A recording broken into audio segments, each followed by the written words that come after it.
niba ufite nimero ya Benjamin Netanyahu mumere buno butumwa ngo Olingate bamuziye abyange cyangwa se abyemere abahuthi aba Hezbollah abanya-Irani bose bisize insenda ngo uko byagenda kose abazioniste bakoze ikosa ribi ritakihanganirwa bihaye kwataka abadagomba kwatakwa none ibyago birabaziye mu buryo bw'imbaraga uti gute nibyo nje kukubwira ibitero simusiga ibitero biremereye byakubiswe ku banya-Israeli iyo cyo gifari mubona cyitwa Merkava n'abasirikari iyo nitrone yarije kwakubita yabafotoraga iturutse kuba Hezbollah ndetse n'abarwanya korana na Irani baje batanga isomo riremereye kuri Isirayeli ndakubwira uburyo Isirayeli bayigotagose kandi inshuti za Irani zikaba zapanuye urugamba rutoroshye kuri Isirayeli mu buryo bwimbitse cyane mu mbaraga ziremereye urugamba ntiwavuga ko rworoshye ndabikubwira mu bundi buryo ariko iyi Hezbollah nkubwira gutya yatangiye amayeri mashya y'urugamba yazanye intwaro nshyashya Irani bavuga ko yaturutse muri Irani cyangwa se bavuga ko ari amayeri y'urugamba Irani yatanze kuri Hezbollah ibyo ise itigeze itekereza nibyo Hezbollah izamuye kandi uburyo Hezbollah yiteguye kurwanamo na Isirayeli abakurikirana barabona neza cyane ko bishobora kuzanira insinzwi Isirayeli mu buryo bwuzuye mu buryo budasanzwe batigeze barota abanya Isirayeli ngo batuze cyangwa se bagarare hamwe ubundi bakubitwe ivyo bigize ngo nabahanga bavyigiraga burya abandi batari bahaguruka ndabikubwira gusa muri UN mu gashami gashinzwe ku isi UN Security Council muri Leta Zunze za Amerika habereye inama none tariki 28 z'ukwezi kwa 4 2026 Leta Zunze za Amerika zabaye nka Pilato bacira urubanza rwa kirimbuzi Irani ngirani bayambure Hormuzida ngo Hormuz si ya Irani ngirani yigiza akaraha kajyahe amagambo ya Waltz umwe uhagarariye Leta Zunze za Amerika uhoraho ku muryango w'abibumbye amagambo yatangarije muri aka kanama n'amagambo benshi bumvishe bifata impungenge bati Leta Zunze za Amerika zivi wabo murengerazuba bw'isi zigiye muri Asia hagati zigiye gufunga inzira ituruka muri Hormuz nibarangiza batake Irani banayisebye ngo nagifite uburenganzira kuri uyu muhora wa Hormuz ngo bagomba kuva muri Hormuz ibise ni ibiki ndabikubwira rero izavuzwe byose kuri bino bikorwa bikorerwa muri Asia hagati ndetse n'uburyo Iran bakomeje kwireba ikinyori no gushaka kuyataka no guhangana nayo ningu ikaze tukajyana ku musozo turamenya byinshi mu biri kuvugwa kandi turamenya neza niki bihatse ese urugamba rwo muri Asia hagati ruzarangira rute mu gihe handi rumwe bahagarika imirwano rundi imirwano ikubura ese Isirayeli yibwira ko igomba gutsinda Irani ku buryo na wa murongo w'ikibi niko bawita axe of resistance bagomba kurimbura urimo Hezbollah bikaba bitangiye kugaragara neza ko bitangiye kubahindukana biraza kubasiga amahoro yenda umungu wa Kamanzi uruwande ngo ikaze mutuyene ku musozo nk'ibisanzwe ikaze kuri mwese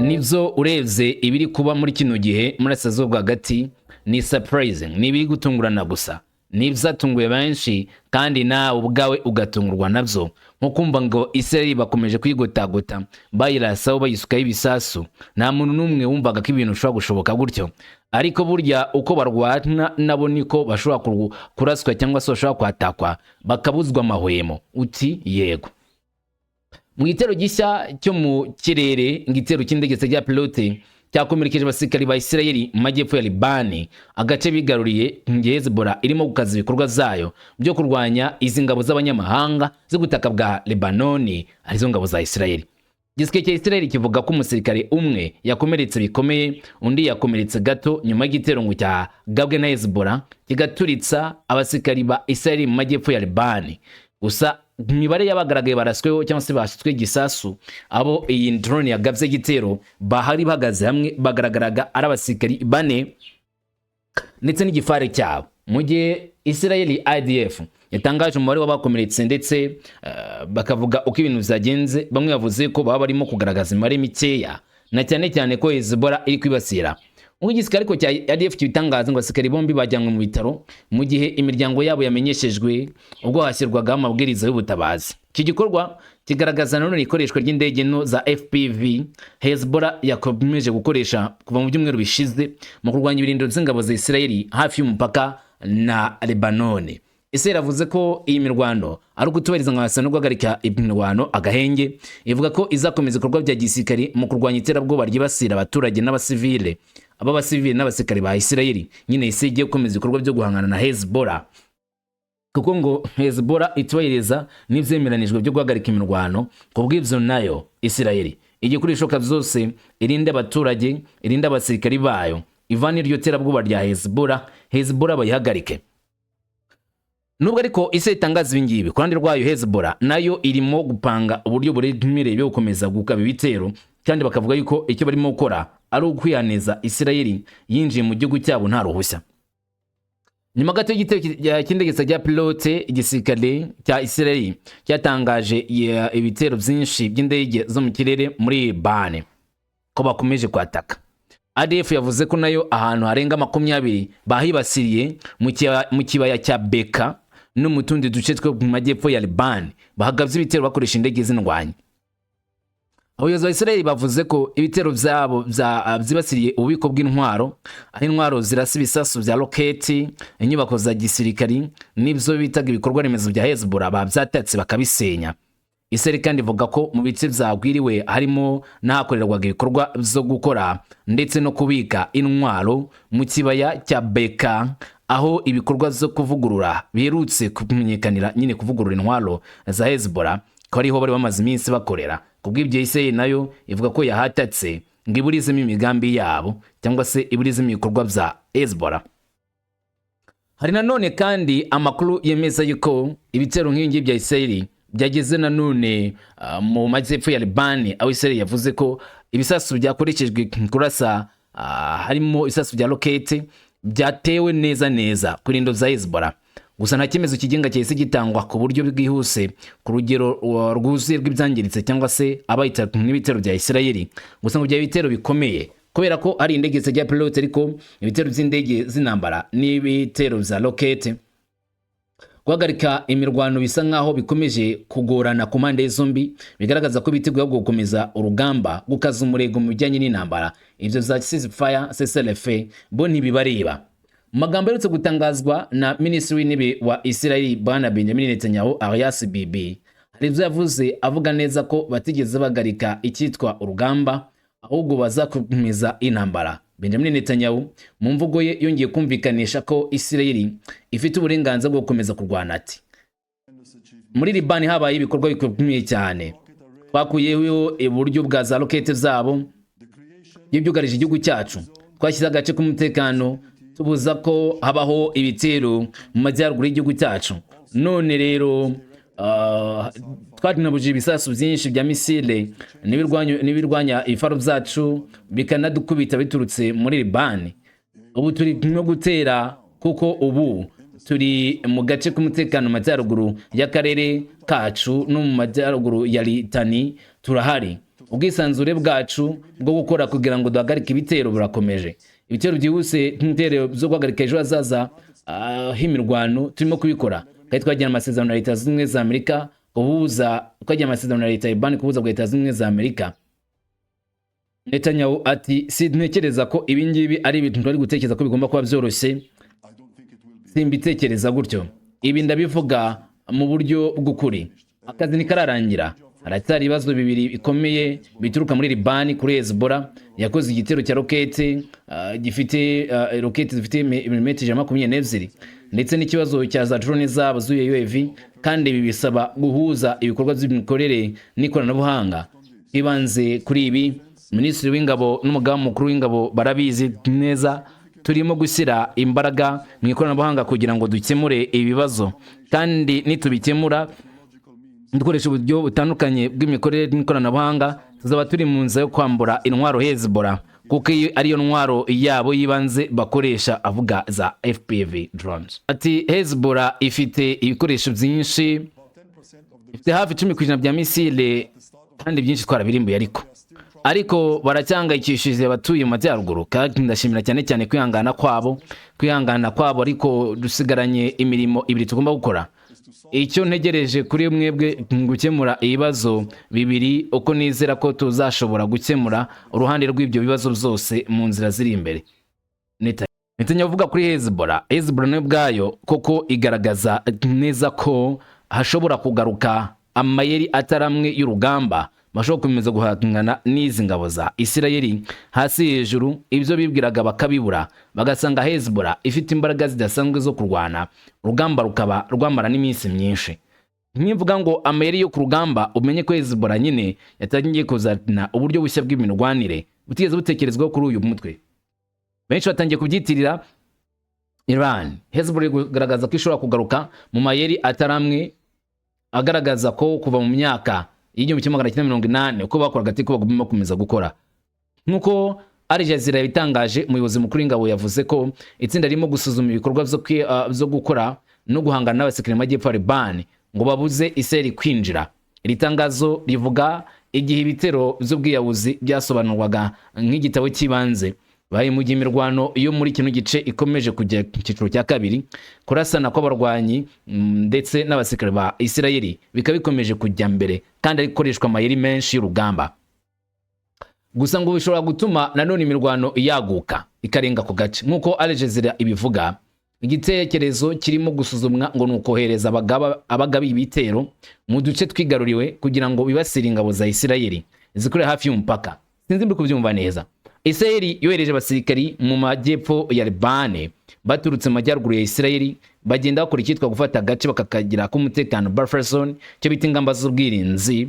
Mu gihe Isirayeli ikora ibyo rero, Liban, abo muri Liban aribo Hezbollah nabo barimo gupanga uburyo bukomeye bwo kwinjira muri ako gace Isirayeli irimo gukoreramo, bagacengezamwo abasirikari bo kujya guhagarika abasirikari ba Isirayeli.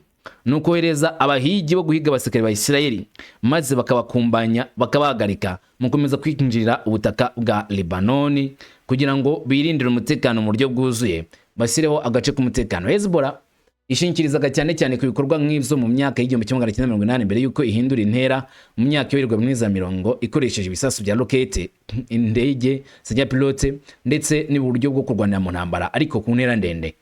Umuyobozi w'ingabo yavuze ko iri hinduka rishobora kubaho ari ngombwa mu rwego rwo kwirwanaho bagamije kwanga ko Isirayeli yakwigarurira ubutaka bwayo nk'amajyepfo ya Liban. Avuga ko hari gahunda zateguwe imbere y'igihe kuri kino kibazo zigomba gusubiza inyuma Isirayeli. Ibitekerezo byavuzwe hagati y'amakimbirane akomeye ya politike muri Liban. Perezida Joseph we yashinje Hezbollah ubugambanyi mu ijambo rye rusange, yibaza niba uyu mutwe warasabye ubwumvikane bw'ibihugu mbere yo kwinjira mu ntambara zabanje. Yavuze ko abaturage basanzwe mu majyepfo bagiye bishyura ikiguzi cy'amakimbirane abera ku butaka bwabo kubera abandi. Anasaba abanenga ko bagomba gucira imanza ibiganiro zose bashingiye ku byavuyemo aho gushingira ku birego. Gusa ibi yatangaje Al-Qasim nyuma y'ijambo ry'umuyobozi mukuru wa Hezbollah Naim Qasim yanze icyifuzo cyo kwambura intwaro uyu mutwe ndetse na buri abayobozi ba Liban, ku byo yavuze ko ari ukwihutira gukora cyangwa se gukoza isoni igihugu cyabo mu byo kwemera ibyo Isirayeli basaba.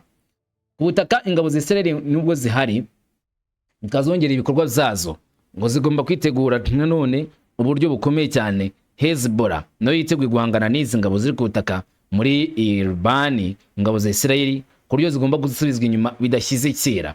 Bisa naho Isirayeli yiteguye uburyo buremereye cyane bw'imirwano, ariko na Liban aba Hezbollah bakaba biteguye uburyo bwo gusubiza inyuma Isirayeli kugira ngo bareke kwigarurira ibice by'abandi, ubutaka bw'abandi.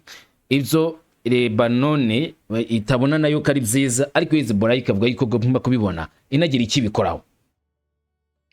Hezbollah ni umutwe ufatanije na Isirayeli na Iran mu kurwanya Isirayeli. Batangiye kurwana na Isirayeli nyuma gato y'urugamba rwatangiye kuri Iran tariki 28 z'ukwezi kwa kabiri uyu mwaka, ubwo bavuga ko bari gukora ibikorwa byo guhorera Iran ku bw'urupfu rwa Ayatollah Ali Khamenei wishwe na Isirayeli bafatanyije na Leta Zunze Ubumwe za Amerika ku bitero bagabye kuri kino gihugu cya Iran. Gusa Iran kuva icyo gihe n'amagingo aya ntabwo byoroshye bona Leta Zunze Ubumwe za Amerika n'undi bacyari mwihangana mu buryo mwe cyangwa se ubundi bararebana y'ingwe, uruhande rwose rushinja urundi kuba se bayazana ibibazo bikomeje kuri Murasirazuba rwo hagati ndetse no kwamagana uruhande rumwe barushinja kuba ari rwo rutuma mu isi yose tugerwaho ingaruka n'iyi ntambara, cyane cyane binyuze ku muhora wa Hormuz. Muri Leta Zunze Ubumwe za Amerika zivuga yuko Iran yawufashe bugwate, kubw'ibyo ngo amahanga yose ababajwe cyane n'iki gihugu cya Iran, barimo kwamagana rero izi ngabo za Iran bitewe n'uyu muhora. Umuryango w'abibumbye, ambasaderi wa Leta Zunze Ubumwe za Amerika cyangwa Leta Zunze Ubumwe za Amerika muri uyu muryango mu gashami gashinzwe umutekano ku isi, dore amagambo yatangaje yibasira Iran. Isi yose ibitayeho cyangwa itabyitayeho, turimo kubona ingaruka zikomeye mu bucuruzi buhuriweho n'ibihugu zose, kandi ubu inzira zo mu mazi ari izo mu by'ukuri inzira nyazo z'ubucuruzi mpuzamahanga, aho hafi 80% by'ubucuruzi mpuzamahanga bunyura muri izo nzira z'amazi.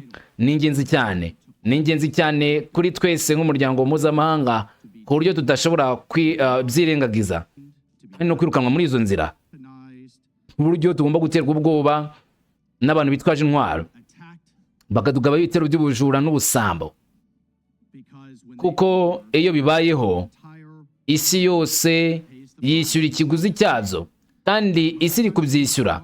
Ibihugu byinshi biri kwishyura iki kiguzi kurusha Leta Zunze Ubumwe za Amerika. Barimo kwishyura bitewe no gufatwa bugwate kwa Leta Iran mu muyoboro wa Hormuz. Dufate umwanya turebe ku mibare. Ubusanzwe umuyoboro wa Hormuz unyurwamo n'utugunguru miliyoni 20 yitwa petroli ku munsi, amato 40,000 ku mwaka, kandi byaba bigiye gushyushya none muri Burasirazuba bwa Aziya y'Iburasirazuba, cyangwa se kugaburanya Abanyafurika yo hagati. 20% by'ibikomoka kuri petroli ku isi yose na gaze karemano LNG n'ifumbire mvaruganda 15% byose bikinira muri uyu muhora wa Hormuz utaziguye, kandi hafi ahangaha nibo bagenzura nanone umusaruro w'ubukungu 75%. Abatekorwa bacu mu bihugu byo mu kigobe cya Gulf, inzira niyo banyuza mu musaruro. Hejuru ya 50% by'ibiribwa byo mu karere kose niho binyura. Birasobanutse neza rero, ntago bitangaje ko mu rwego rw'amategeko mpuzamahanga,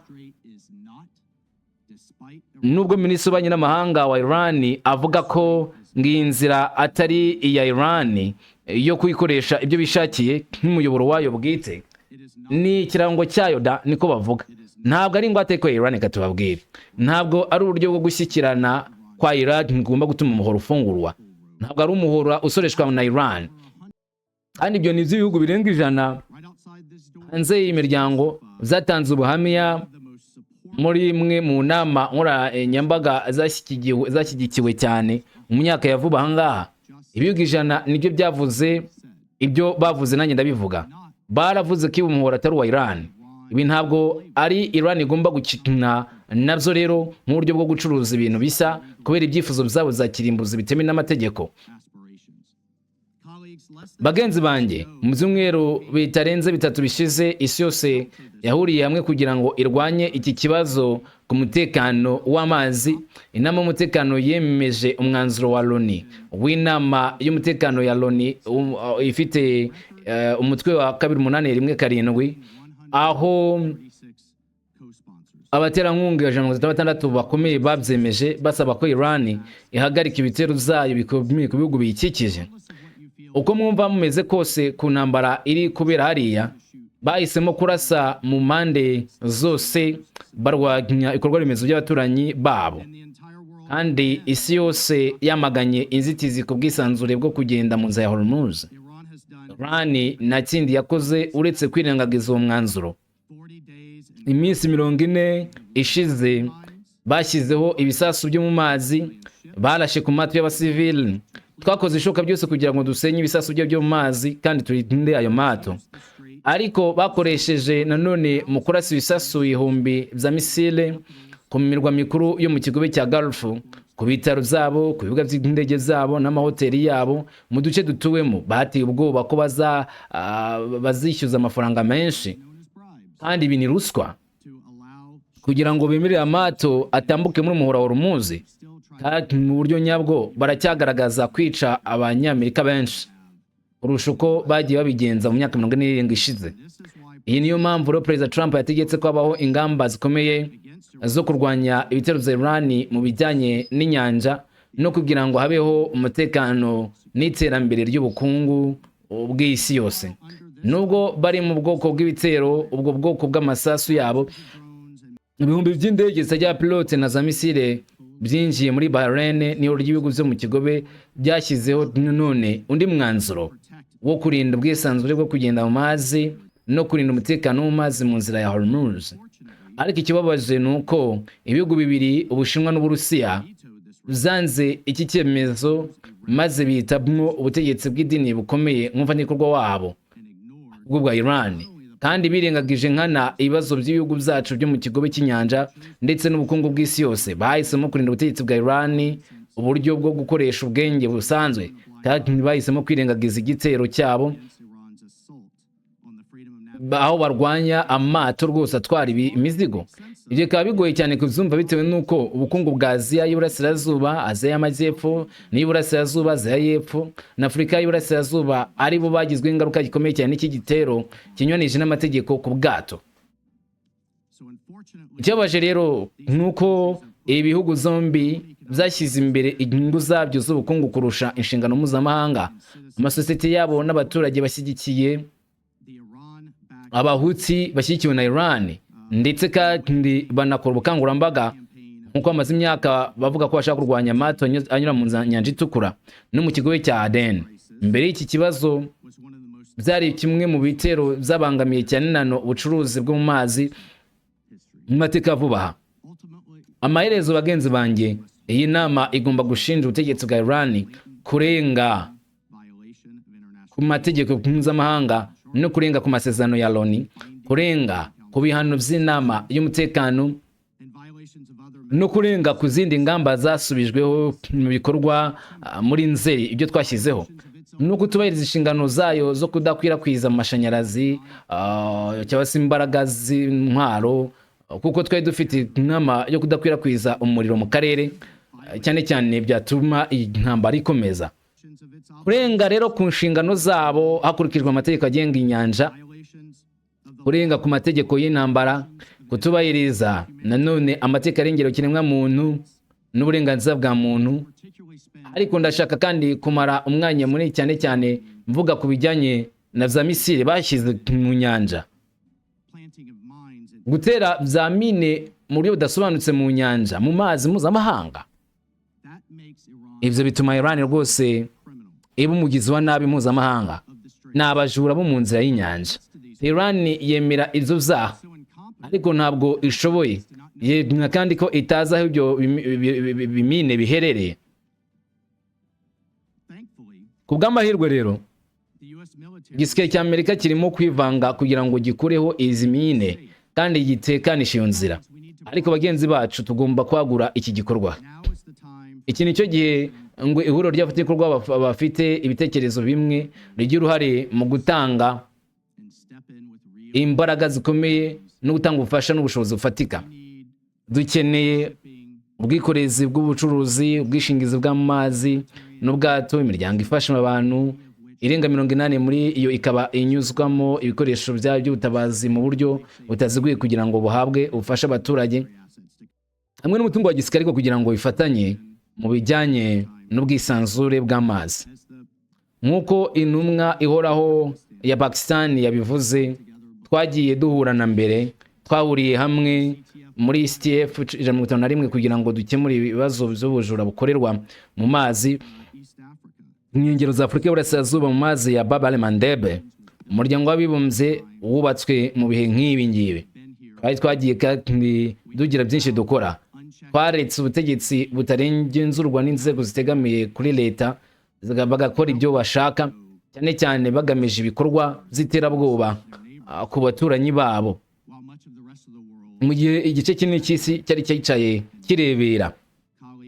Bagenzi banjye, iki si cyo gihe cyo kuvuga amagambo yoroshye, ubu ni igihe cyo kugira ahubwo icyo dukora. Kandi turasaba isi yose kwifatanya natwe mu kubungabunga ndetse no kurengera ubwisanzure bwo gutwara ubwato n'ubukungu bw'isi. Ndabashimiye, murakoze. Uruhande rwa Iran ruhagarariwe na Emir Said Aliva ati ni Ravan. Mwiza ry'Imana nyiri muhwe nyiri ubushobozi bwinshi, bwana perezida ku 28 Gashyantare leta zimwe za Amerika n'ubutegetsi bwa Isirayeli bagavye intambara ikomeye cyane inafite ishingiro baza kurwanya Iran mu buryo bunyuranije n'amategeko mpuzamahanga n'abasirikare n'umuryango w'abibumbye, cyane cyane ingingo ya 2 bihungabanya umutekano w'amazi n'ubwisanzure bwo kugenda mu mazi, bikanabangamira amahoro n'umutekano mu karere no mu mahanga. Umuhora wa Hormuz wagiye ukoreshwa cyane mu gushyigikira ibitero bya gisirikare muri ako karere, harimo ndetse no kohereza ibikoresho bya gisirikare bigenewe ibikorwa by'ubugizi bwa nabi kuri Iran. Uku gushoza intambara rero kwashyize amato mpuzamahanga mu kaga gakomeye kandi katigeze kabaho mu kigobe cya Perse n'inzira ya Hormuz. Hagati aho leta zimwe za Amerika zakomeje igikorwa cyazo kibi ku rwego mpuzamahanga, zishyiraho imipaka mu mazi, zifata amato y'ubucuruzi ya Iran mu buryo bitewe n'amategeko kandi zigafunga abakozi bayo. Izi ngamba zikomeje kwiyongera, zikica amategeko mpuzamahanga, zica amasezerano y'umuryango w'abibumbye kandi zigize icyaha cy'ubujura bw'ibisasu n'ubwinshi bw'ibikorwa by'ubugizi bwa nabi bukorerwa hifashishwa ikiboko, nk'uko bisobanurwa mu ngingo ya 3 y'umwanzuro wa 334 w'inteko rusange. Nyakubahwa perezida, nk'igihugu cy'ingenzi cyo ku nkombe z'inyanja, umuyoboro wa Hormuz wari mu nyanja cyangwa se mu nyanja mu gace kayo, Iran yafashe ingamba zikenewe kandi zifatika zijyanye n'amategeko mpuzamahanga kugira ngo dukemure ibibazo bivuka zo kugenda mu mazi, umutekano ndetse no mu bwisanzure. Dukomeje gutuma ubwato butambuka buri gihe kandi dukumira ikoreshwa nabi ry'uyu muhora w'ingenzi mu bikorwa by'ubugizi bwa nabi cyangwa se bya gisirikare. Izi ngamba zishingiye cyane ku burenganzira n'inshingano bya Iran, hagije amategeko agenga inyanja n'amategeko n'amabwiriza yayo igihugu, hagamijwe kugira uburinganire bukwiriye hagati y'ingo z'umutekano n'ibihugu biri mu nkombe z'inyanja no gukomeza kugenzura umutekano iyi nzira ya Hormuz nk'agace gahora gahindagurika cyane. Izi ngamba zifatika zizasuzumwa neza hakurikijwe ko ibintu bigenda bihinduka. Iran ntabwo iri mu masezerano yo mu 1982 yerekeye amategeko agenga inyanja, bityo ntabwo rero igengwa n'ingingo zayo zishingiye ku masezerano, uretse kongera amategeko yihariye agaragaramo kandi yemewe ku isi yose nk'amategeko mpuzamahanga asanzwe. Umutuzo n'umutekano birambye mu kigobe cya Perse no mu karere kagutse bishobora kugerwaho gusa binyuze mu guhagarika burundu n'ibikorwa by'ubugizi bwa nabi kuri Iran. Hiyongereyeho kandi garanti yizewe yo kutazongera gukora igikorwa nk'icyo cy'ubugome no kohereza uburenganzira n'inyungu byemewe za Iran. Mu gusoza, ndamagana byimaze ibirego byatanzwe ku gihugu cyanjye mu nama y'uyu munsi. Ibirego byatanzwe n'intumwa zimwe na zimwe nta shingiro bifite ku mategeko, bifasha ahubwo gusa mu kuyoza abantu ku bintu birimo kuba kuri kino gihe, hanyuma bagakomeza kuri ibikorwa bibi bitemewe n'amategeko y'u Leta Zunze Ubumwe za Amerika ku gihugu cyacu. Abahagarariye rero bongeye kugaragaza ko izo bipimo bibiri by'ubuziranenge bigaragaza ko impungenge bafite ku mutekano mu mazi no mu ngendo zo mu mazi zitari iz'ukuri kandi ko zijyanye n'ibikorwa zabo n'izo bahagazeho ubwabo. Navuga ko uburenganzira bwo kuyobora ubwato bugomba kubahiriza, bugomba kutabangamirwa, ariko bakirengagiza nkana igikorwa cyongeje n'amategeko cya Leta Zunze Ubumwe za Amerika, harimo no gushyiraho imipaka yo mu mazi n'ibitero by'iterabwoba biherutse guterwa amato y'ubucuruzi yacu, imyitwarire ifite ibimenyetso by'ubujura bwo mu mazi no gufata bugwate, kandi bagakora nk'itsinda ry'abajura bitwaza ikiboko. Hari intumwa zimwe na zimwe rero zakoresheje nabi igitekerezo, ziteshuka cyane cyane ku murongo w'ibyigwa, zishyira hamwe n'abateye kandi rwose zigatera ibibazo bidafite aho bihuriye n'ibyo mu biganiro by'uyu munsi turiho. Nyakubahwa perezida, inshingano z'ikibazo icyo ari cyo cyose, imbogamizi cyangwa se ikindi kintu icyo ari cyo cyose kibangamira ubwikorezi bwo mu mazi mu kigo cya Perse, mu kigo cya Oman no mu nzira ya Hormuz biri mu maboko y'abateye ari Leta Zunze Ubumwe za Amerika n'abayishyigikiye, bakoze ibikorwa zabo mu buryo bunyuranije n'amategeko kandi buhungabanya umutekano wo mu mazi no gushyira mu kaga umutekano w'amazi n'ubwisanzure bwo gutwara ibituruka mu mazi. Ndabashimiye bwana perezida. Uyu nuhagarariye Iran wagize ibyo atangaza avuga ko Leta Zunze Ubumwe za Amerika zitaye cyane cyane kuri bino bibazo, ariko nyamara ari izo nyirabayazi mu kwirwanaho kwayo, kagaragaza neza cyane ko itemera imikorere ya Leta Zunze Ubumwe za Amerika, ari nabyo byaje gutuma urugamba rusa naho rukomeje mu buryo bw'imbaraga. iyi ntumwa ya Iran mu muryango w'abibumbye igamya neza cyane ko ibikorwa byose bishyirwa ku mutwe wa Leta Zunze Ubumwe za Amerika kuko niyo se bayazana cyangwa se nyina bayazana ibibazo byose bikomeje kubera muri kino cyerekezo cyangwa se muri aka gace muri Burasirazuba bwo hagati ndetse by'umwihariko kuri Iran no kumuhora Hormuz. Ukurikije ibyo bivugwa ndetse n'ibigarukaho cyane cyane muri iyi ntambara, ubona neza ko Leta Zunze Ubumwe za Amerika ahubwo basa n'abazihagurukiye kandi isa nkaho iri kwamaganwa ku buryo bukomeye n'abantu batari bamwe benshi bahurije hamwe bakamagana Leta Zunze Ubumwe za Amerika bayishinja gukora ibikorwa bibi cyane bidashyira mu gaciro ndetse ahubwo no gukomeza kwigira kibamba mu isi batitaye ku bandi. Nje nti iminsi iri imbere ibyatsi byinshi kandi izabitubwira. Komeze kugira byiza mu gubwe neza muri byose mu byo mukora, amahoro abe kuri mwebwe. Shalom.